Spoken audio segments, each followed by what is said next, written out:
زين. أما يقول لي هل أحاديث كافي وغيرها كلام النبي أم أهل البيت؟ النبي صلى الله عليه وسلم أهل البيت كلامهم ينقلون ما جاء عن النبي. زين. وإذا هم قالوا شيء، لأن أهل البيت نحن نعتقد بأنهم اكتمل الدين بهم، يعني النبي صلى الله عليه وآله عندما نصب عليا في الغدير بعد ذلك نزلت اليوم أكملت لكم دينكم، فاكتمل الدين بالأئمة، لأن النبي خلال 23 سنة يعني مو عاجزة، لا المدة لم تكن مهيئة لأن يبلغ كل الدين، يكمل كل الدين. زين. فاكتمل الدين بأهل البيت. أهل البيت أيضا كانوا ينقلون كلام النبي، وأيضا هناك أمور لا أنهم يشرعون من يعني هم ما يفعلونه ما يتكلمون بأمر من الله، فالأمور التي أسسها النبي لم يحن وقتها، فأهل البيت أظهروا ذلك وبينوا تلك التشريعات. شكرا يا أستاذ ما حان وقت. أشكرك. تفضل يا شيخ خالد. الآن أنا سألتك سؤال، هل ما يمتلك في هذا ما يوجد في كتب الشيعة هو كلام النبي أو كلام الأئمة؟ الآن صرح بتصريح كفري وقال على أن الذي في كتبهم هو ينقسم قسمان، قسم من كلام النبي صلى الله عليه وسلم، وقسم ثاني ليس من كلام النبي وإنما هو من كلام الأئمة. لماذا؟ قال لأن الوقت كان ضيق على النبي، ما قدر النبي يكمل الدين، فجاء الأئمة فكملوا الدين بعده. إذن النبي صلى الله عليه وسلم مات والدين لم يكن كاملا، والله يقول اليوم أكملت لكم دينكم، وهذا يقول لا، النبي صلى الله عليه وسلم مات والدين لم يكن كاملا وإنما كمله الأئمة. إذن معناه أن الشيعة احتاجوا إلى هذا الإمام بعد النبي الذي طاعته مطلقة ليكمل لهم الدين، لأن النبي صلى الله عليه وسلم لم يكن كمل الدين. ولما سألته في الأيام الماضية قلت له هل كلام جعفر الصادق هذا؟ قال لا، ليس كلامه، إنما هو ينقله عن النبي صلى الله عليه وسلم. إذن هذا تناقض. المرة الأولى قال لا، قلت له أنت الآن تثبت عصمة جعفر الصادق بكلام جعفر الصادق نفسه. قال لا، ليس كلام جعفر الصادق وإنما هو كلام النبي، هذا نحن نستدل على عصمة علي بكلام النبي، والآن اكتشفنا لا، هو كلام جعفر الصادق، لأن جعفر الصادق جاء يكمل الدين بعد النبي صلى الله عليه وسلم. إذن فلنناقش النبوة، هل هناك نبي؟ هل هؤلاء أنبياء أو ليسوا بأنبياء؟ لأنه لما يأتي يقول هؤلاء كملوا الدين بعد النبي صلى الله عليه وسلم لم نعد نناقش لا إمام ولا خليفة ولا أهل بيت، أصبحنا نناقش أنبياء. هؤلاء جاءوا يكملوا الدين بعد النبي صلى الله عليه وسلم. شكرا. معناه أن النبي عليه الصلاة والسلام ما كمل الدين وترك. أشكرك يا شيخ خالد. نعم. أشكرك. يعني يقول أنه ماذا؟ صرح تصريح كفري، قال ينقسم كلام النبي. ما وين التصريح الكفري؟ زين. ثم يقول إذا عندهم الله أكمل الدين بالأئمة، إذا النبي ما أكمل الدين، فكيف الله يقول أكملت لكم دينكم؟ يخوض هذا الخلاف الذي بيننا وبينكم. أنتم تفهمون القرآن كما يحلو لكم، ابتعدتم عن طريق النبوة، خالفتم كلام النبي، ماذا نفعل لكم؟ علي بن أبي طالب بعدما نص يا أيها الرسول بلغ ما أنزل إليك من ربك وإن لم تفعل فما بلغت رسالته والله يعصمك من الناس، بلغ في يوم الغدير لعلي بن أبي طالب، نص على أنه هو الذي يقوم بمقامه يكمل طريق النبي، لأن هذا الدين لابد لشخص أن يحفظ هذا الدين ويحفظ هذه الرسالة ويكمل الطريق. هناك تشريعات النبي ما وضحها على عهده لأنه لم يحن الوقت، أهل البيت وضحوها. زين. فاكتمل الدين بهم، بعد ذلك نزلت اليوم أكملت لكم دينكم. اكتمل الدين بالأئمة، مو إحنا احتاجينا للإمام، لأن الله يريد، الله سبحانه وتعالى من فوق 7 سماوات أكمل دينه بالأئمة يكملون هذا الطريق، مو إحنا احتاجينا. زين. يقول سألته هل كلام جعفر الصادق كلام النبي؟ قال نعم، والآن يقول لا هو كلام من عنده. لا أنت كان محلنا حول العصمة، قلت لك أن النبي أثبت عصمتهم، الإمام كشف عن قول النبي، هذا الذي قلته وهذا هو الصحيح.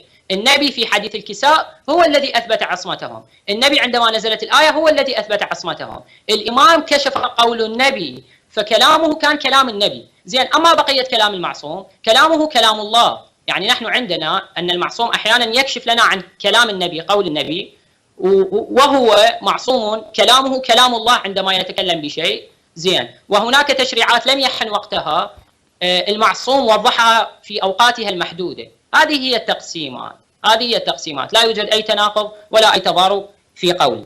هذا الأمر الأول. عندي سؤال وأريد أن يجاوب عليه الآن بوقتي. السؤال: هل مات النبي صلى الله عليه وسلم والدين كان كاملا ولا ناقص؟ تفضل. هناك تشريعات لم يحن وقتها الأئمة وضحوها. أنا لا ما أريد التفصيل، أريد الدين كامل أو ناقص، كلمتين، كامل ناقص. ها تفضل. اكتمل بتنصيب الأئمة. اكتمل بتنصيب الأئمة. سؤال، هل النبي صلى الله عليه وسلم مات والدين كامل ولا والدين ناقص؟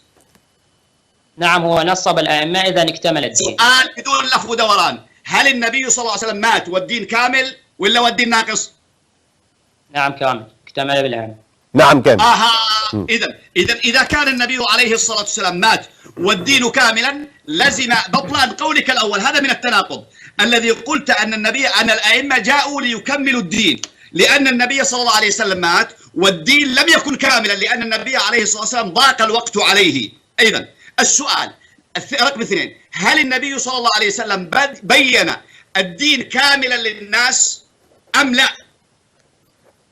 تفضل استاذ زركوش. لا بقت امور لم يحن وقتها، ما بينها. يبقى لا. الامور التي لم يبينها للناس هي من الدين او ليست من الدين؟ نعم من الدين، تركت للائمه. جميل. هل النبي صلى الله عليه وسلم لم يبلغ الناس شيئا من الدين؟ نعم، لان اكتمل الدين بالائمه، فالائمه اكملوا. اذا انت ابطلت رساله النبي، لأن الله يقول في القرآن الكريم: يا أيها الرسول بلغ ما أنزل إليك من ربك وإن لم تفعل فما بلغت رسالته والله يعصمك من الناس. شوف، لاحظ كلمة الناس، ما قال يعصمك من علي، لأن البلاغ هنا للناس وليس لعلي. الله عز وجل قال: شكرا يا شيخ خالد. وأمر أن يبلغ الناس شكرا. كلهم. سؤال، أنت قلت الآن الدين قد اكتمل بتنصيب الأئمة. سؤال، هل الدين اليوم كامل عند الشيعة ولا ناقص؟ نعم كامل. جميل جدا. هل ما سيأتي به المهدي عند ظهوره هو من الدين أو ليس من الدين؟ من الدين. إذا معناه أن الدين ناقص عند الشيعة، لأن إذا كان الذي سيأتي به المهدي هو جزء من الدين، معناه أن الدين ليس كاملا عندكم اليوم. إذا لا. ها ما هو؟ لا، لأن المهدي من الدين. الشيء الذي هو الجزئيات، التشريعات التي سيأتي بها المهدي، هل هي من الدين أو ليست من الدين؟ نعم من الدين. إذا معناه أن الدين كتشريع. الآن لو سألتك سؤال، هذا كتاب الكافي بين يدي، المجموعات الروائية الآن الموجودة عند الشيعة المدونة في الكتب، بالنسبة التشريعات التي شرعها الله ورسوله إلى قيام الساعة، هل هي مكتملة قد تدونت في الكتب وسجلت أم لا؟ طيب، ممكن أن تنسخ هذه التشريعات. اتفضل يا شيخ زركوش، وقت. لحظة. ممكن تنسخ؟ يعني سيأتي المهدي ينسخ نعم. كلها حتى القرآن؟ لا ممكن حتى القرآن ممكن. يلا ممتاز، جميل جدا. اتفضل لك التفصيل. لا اسمع، ما قلت حتى القرآن، تشريعات. التشريعات ممكن ينسخ المهدي. اتفضل وقتك يا استاذ زركوش، وقتك اتفضل. بسم الله الرحمن الرحيم. يقول إذا الدين اكتمل، إذا الإمام المهدي عندما يأتي بشيء هذا ليس من الدين. أنا من البداية جاوبتك، ليش تكرر نفس الأسئلة من للمشاهد؟ قلت لك الاعتقاد بالإمام المهدي، والإمام المهدي هو جزء من الدين. الدين اكتمل بالأئمة، فالإمام المهدي من الدين. ما يصدر من الإمام المهدي من الدين، لأن الدين مكتمل بالإمام المهدي. زين، وبالاعتقاد جزء من الدين الإمام المهدي. النبي عندما نزلت الآية اليوم بلغ ما أنزل إليك من ربك، نص على علي بن أبي طالب، نص على الأئمة، ثم نزلت عندنا اليوم أكملت لكم دينكم. فاكتمل الدين بالأئمة. ولا يعني ذلك أن النبي عجز أن يكمل. لا، النبي وضح كل شيء. هناك بعض الأمور 23 سنة فقط. كل هذه الأمور من 1400 سنة تريدها أنه فقط كان النبي يقدر يوضحها فقط ب 23 سنة؟ فالله أوجب طاعة هؤلاء الحجج جعلهم بهم يكتمل الدين. هؤلاء أيضا يوضحون الأمور التي شرعها النبي. لم يحن وقتها في ذلك الوقت، كما كان الخمر مثلا. الخمر تدرج، جاء تشريعه تحريمه بالتدريج، لأن لو مباشرة يأتي النبي يحرم الخمر، لا يبقى أحد في الدين، لا يسلم أحد، يرفضون. المسألة صعبة، لابد بالتدريج. كذلك هناك أحكام لم يحن وقتها، النبي وضحها بالعموميات. أهل البيت فصلوها في أوقاتها. الإمام المهدي عندما يظهر، قلت لي أنه هل ينسخ القرآن؟ أنا صار قطع صوتك أو أصلا سمعت أنه تشريعات. لا، الإمام المهدي ممكن عندما يظهر هذه الأمور التي هي موجودة ممكن أنه تتعرض للنسخ.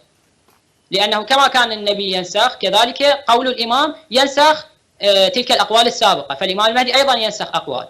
لكن الشريعة بما هي الشريعة لن تنسخ، الشريعة بما هي الشريعة إلى يوم القيامة هي سارية. لكن بعض الأحكام ممكن أنه تتعرض للنسخ، تنسخ في فترة من الفترات. مثلا حكم المتعة، هذا الزواج المؤقت على عهد النبي لبعض الأمور لبعض الأوقات كان ينسخ ثم يرجع تحليله، حتى أنه بعد ذلك حلل إلى يوم القيامة. عندكم أنه نسخ في خيبر ثم بعد ذلك أرجعه النبي أحله ثم نسخ في عام الفتح. زين، ولو هو بعد ذلك عمر هو الذي على العموم. لكن هذا النسخ لتلك الحكم، فلعله الإمام عندما يظهر ينسخ بعض الأمور ولا ضير من ذلك.